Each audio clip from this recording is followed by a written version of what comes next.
This is the VOA Special English Agriculture Report. Seth DeBolt is a plant scientist at the University of Kentucky in the United States. He and other scientists wanted to find a source of fuel that poor people in rural areas of developing countries could use to make electricity. The United Nations Development Program says 1.5 billion people have no electricity.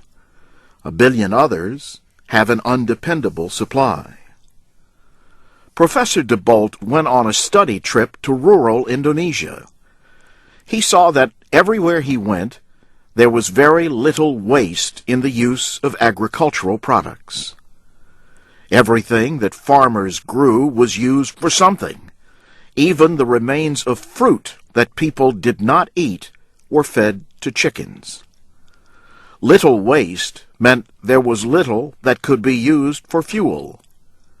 Growing a separate fuel crop would take land away from food crops. That was something Professor DeBolt did not want to do. The people most at risk with respect to energy poverty, typically they're the same people who have food insecurity issues as it is, and then any change in availability would be most detrimental to that group of people. But he found 2 items that were in plentiful supply and would not create competition between food and fuel. Coconut shells and mango pits are generally thrown out. Yet Professor DeBolt says they have a lot of energy stored in them. He says they have an excellent heating value, which he compares to coal of low to moderate grade.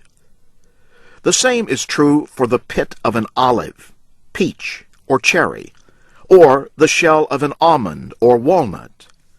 All someone needs is a way to release that energy. Seth DeBolt says a company in India, Husk Power Systems, is using small generators in villages to make electricity from rice hulls. The process used is called gasification.